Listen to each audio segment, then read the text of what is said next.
Good morning. Oh, Lord, now. Here we go. A rest for the weary.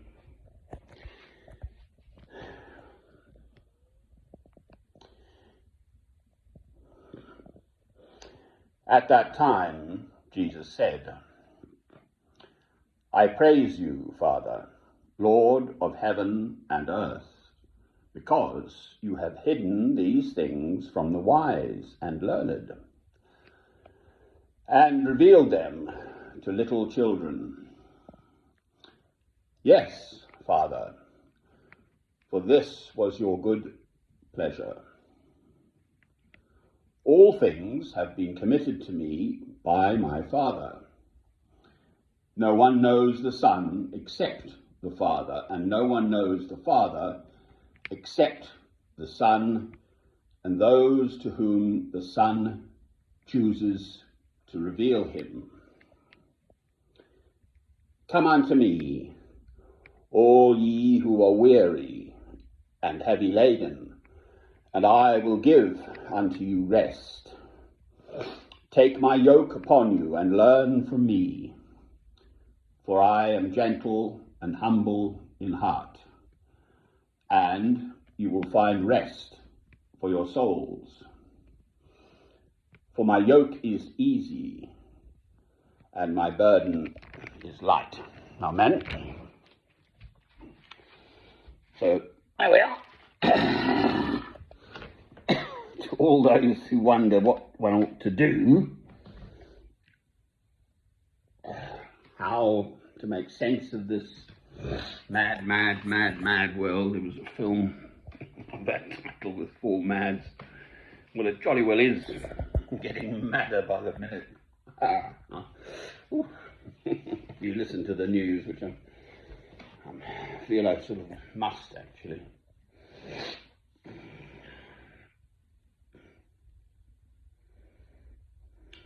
Sri Lanka's the main headline at the moment.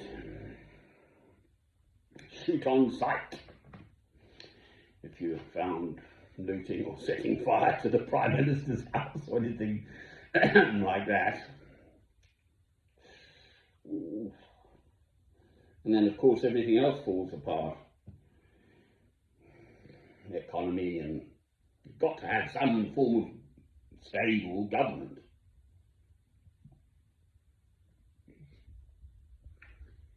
Speaking of which, the old Queen Elizabeth II, I think, is reaching the end of her tenure. The state opening of Parliament was it yesterday now or the day before? It's off the main news already anyway. I think it was yesterday, wasn't it? For the 11th today. It must have been yesterday. Tuesday. Anyway, it's off the news already, off the main headline news. And Syria got a mention for their troubles.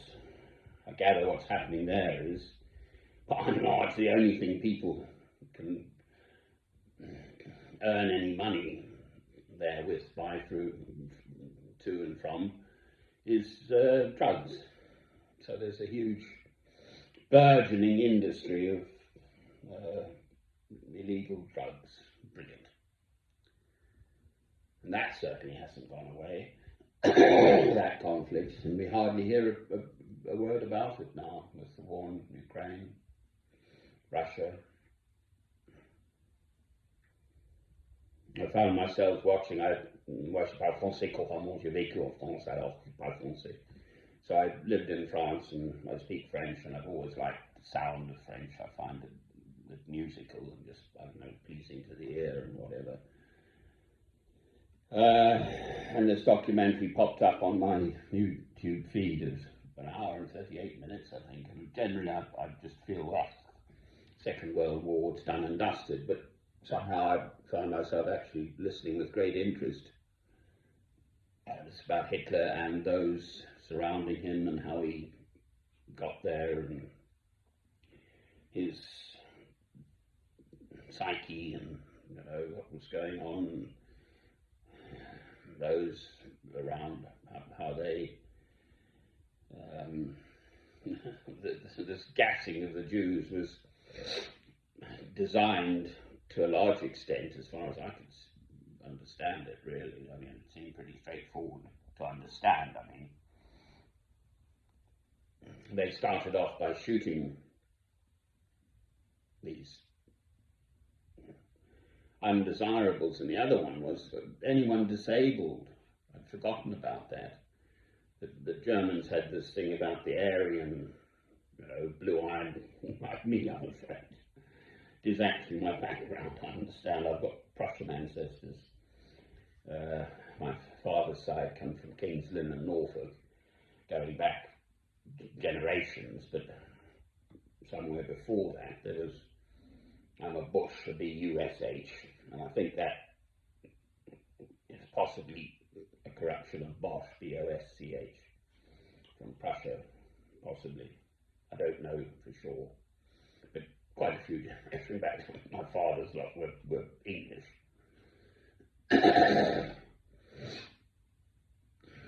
My own father fought on the Somme in the First World War, as it happens. Putting that to aside, this gassing was to protect the psyche of the Germans who had to do the shooting and clearing the bodies up. To see an actual human being, as it were, the whites of their eyes, and then you shoot them, it's going to have an effect upon your spirit. Whereas if you just put them in a room, turn on a tap, and then this Mengele fella, a doctor. I mean, I come from a medical family. I was training to be a medical doctor. And to do experiments on human beings the way that human being did, and he got away with it. He went off to South America. They never caught up with him. He died, as it were, a peaceful death, I think, of a stroke, heart attack or something. Drowned out swimming or something. In 1981, perhaps I got that date wrong. But he lived on. Wiesenthal was the great Jewish, the one trying to hunt down these war criminals. And the other one was the architect fellow who ended up being head of the armaments manufacturer in Germany. And he got away with it too. He wasn't executed at the trial in Nuremberg. And then God says in the Ten Commandments, so Exodus, I'm a jealous God, thou shalt have no other gods but me, so love God.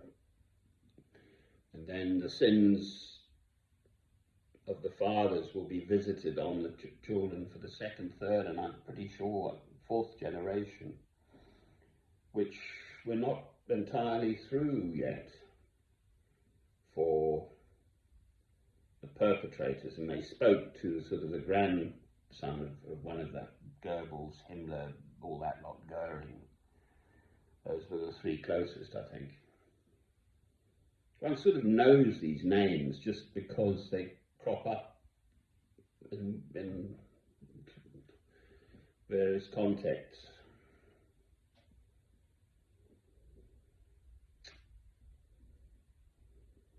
Well, blessedly anyway, I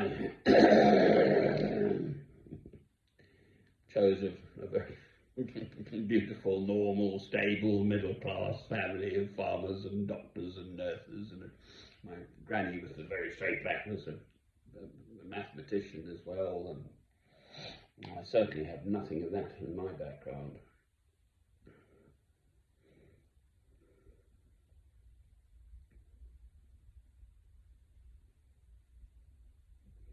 Come unto me, all ye who are weary and heavy laden, and I will give unto you rest.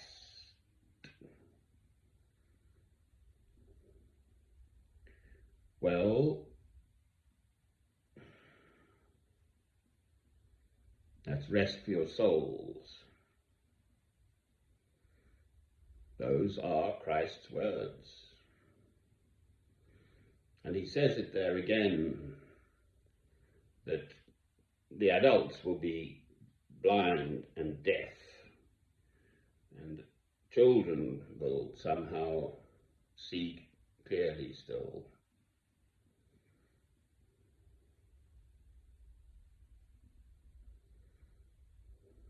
We are living in very troubled times. Troubled times have existed throughout all history, both before and after Christ, for heaven's sake. That's obvious. But here we are with the media available, all these sort of false, whatever that goes on the Twitter and Instagram and all that lot. I've just done, what's the other one? Facebook. They now call it something else. What's a metaverse, for heaven's sake? Oh, please. What an absolute load of twaddle. People wandering around with living in virtual worlds. What absolute twaddle. I wander around in my virtual world perfectly happily.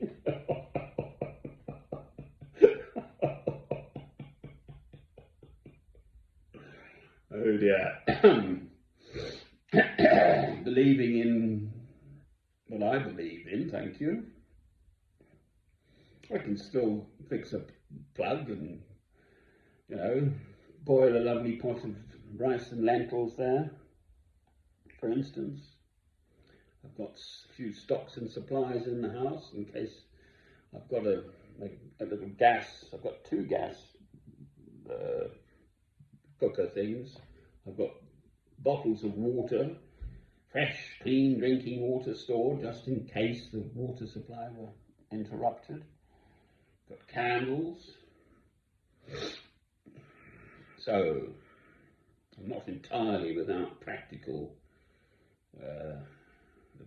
abilities to survive. Well, this chap David ISO SPL, I'm afraid I've just rather taken exception to the line he kept drawing me down. He just kept on and on and on that violence is the answer, and it is not. Either on a personal level, and then to use this phrase that the balance of terror must be maintained by the West. I mean, I just shut the fellow down. I'm sorry, I'm just not interested. Absolute twaddle. Be terrified of God, fear God, for sure. Again, I found myself watching the 10 biggest nuclear, I think it was 5 actually. I don't know where these feeds come from. I find I've got a spare moment and my old fingers just pick up, and it's very interesting, and all sorts of interesting things turn up. My favourite at the moment is, if anyone knows, I used to have beautiful German Shepherd dogs. And I found a male, grown-up male with a puppy just going out playing with each other, and then both of them nod off to sleep. So if I can't sleep, I play that to myself. I miss my dogs. So ramble, ramble, come unto me, all ye who are weary and heavy laden, and I will give unto you rest. Well, this fellow said, help, what's the answer? Well, for heaven's sake. I spent over a month specifically waking up, listening to his comments, thinking it through, and then carefully trying to respond as a Christian to the specific argument about violence. There's a whole series of my films, starting Saturday the 12th of March, all kind of relating to this fellow's comments, and fine. I've tried to respond as the best of my ability as a Christian to the various kind of stock arguments relating to violence. But to ask,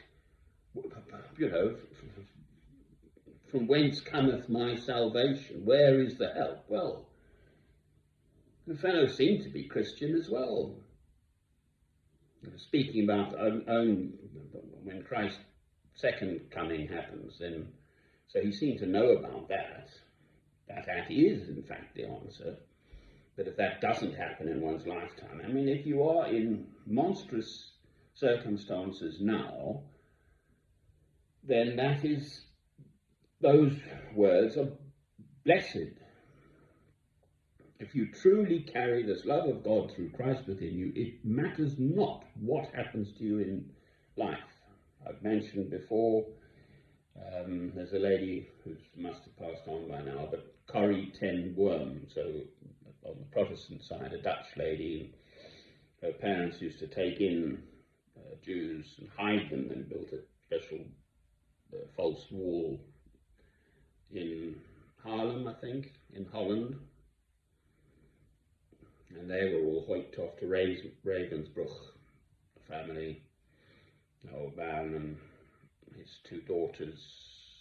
I think his wife died along the way, and he died in Ravensbrück, and the sister died in Ravensbrück. But they're such lovely books she's written, and they just kept on loving God through Christ. And then this lady, Corrie ten Boom, actually met somehow one of the guards later. They recognized each other, and he put out his hand to shake her hand, and she had to really wrestle with her spirit.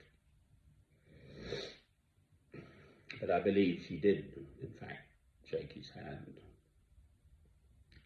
when offered in that manner to forgive him. Amen. So, I don't know. Suffering comes in many shapes and forms, and it's not only physical suffering.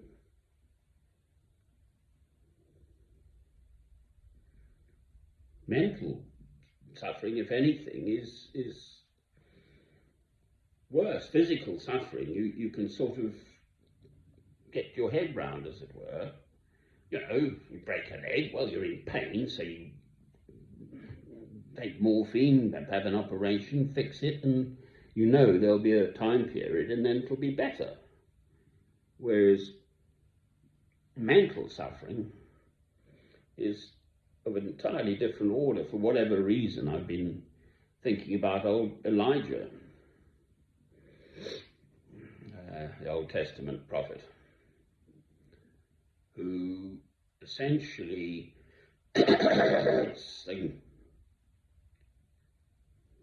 1 Kings 19, is it? I may be wrong. In the Old Testament, chapter 19. And all the other prophets had been killed by God's chosen people, the Israelites, the Jews, the Hebrews. They'd gone astray, and he was the last one standing, and off he went. And he lay down in the desert, and then food miraculously appeared, and water or sustenance. And on he went, and then he went into the mountain, and the mountains raged, and there was fire, and the winds blew, and an earthquake, and then there was a gentle whisper from God. So listen for that gentle whisper. And don't be afraid. This is me jumping around my limited knowledge of the Bible. We're now 1 John 4, I think. There is no fear in love, but perfect love drives out all fear. Amen. So that's very much, I hope I'm getting this right, it might be 1 Peter. There's another beautiful quote in 1 Peter. One of the two. Come unto me, all ye who are weary and heavy laden, and I will give unto you rest. That's Christ. And that's it. No matter what. My mother would say, philosophers envy those who suffer. Curiously, if you just sail through life, everything works and it's fine, and everything sort of goes your way. Well, in a paradoxical way, you've missed out on the real stuff of life. And part of the stuff of life is to find oneself in adverse circumstances and then to overcome them, as in jolly old Shakespeare. I'm not all that keen on, but anyway, whether 'tis nobler in the mind to suffer the slings and arrows of outrageous fortune, or by opposing to end them. And then he goes on. That quote.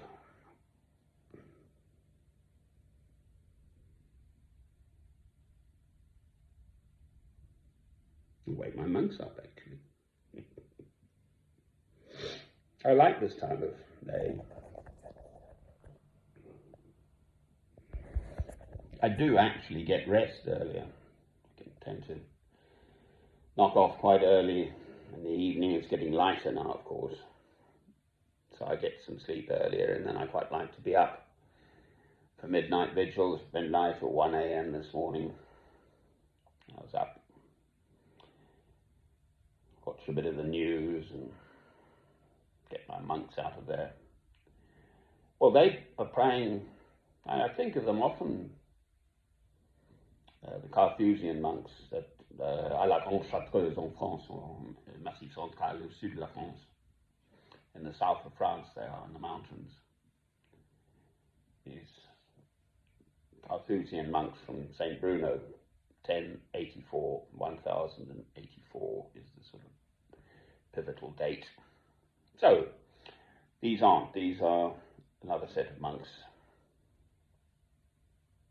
So we're going to end on them.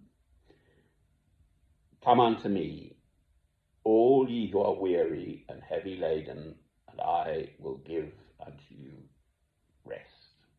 Amen.